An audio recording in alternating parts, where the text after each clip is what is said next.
নির্বাসিত জীবনের অবসান ঘটিয়ে দেশে ফিরলেন বিএনপির ভারপ্রাপ্ত চেয়ারম্যান তারেক রহমানের স্ত্রী ডাক্তার জুবাইদা রহমান।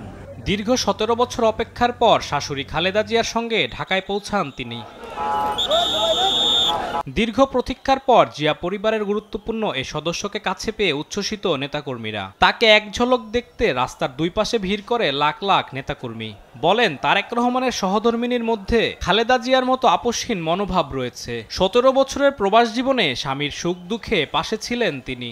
শহীদ জিয়াউর রহমান তার ছেলের বউ ১৭ বছর ফ্যাসিস্ট হাসিনার রোষানলে পরে কিন্তু বিদেশে থাকতে হয়েছে। ডক্টর জুবাইদা রহমানের আশাতে অবশ্যই আমরা বিএনপি পরিবার এবং সারা বাংলাদেশের সাধারণ মানুষ অনেক অনেক আনন্দিত এবং উল্লসিত।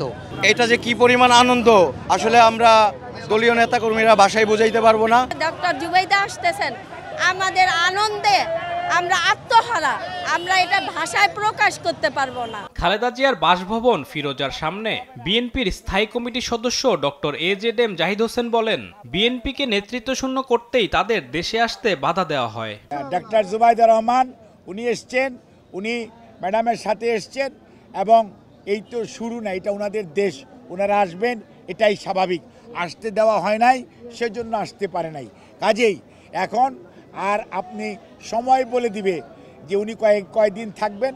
১৯৯৫ সালে চিকিৎসকদের বিসিএস পরীক্ষায় প্রথম স্থান অধিকার করে যোগ দেন চিকিৎসা পেশায়। তবে বেশি দিন দেশবাসীর সেবা করার সুযোগ পাননি। ২০০৮ সালে রাজনৈতিক মিথ্যা মামলা মাথায় নিয়ে স্বামীর সঙ্গে দেশ ছাড়তে বাধ্য হন ডাক্তার জুবাইদা রহমান।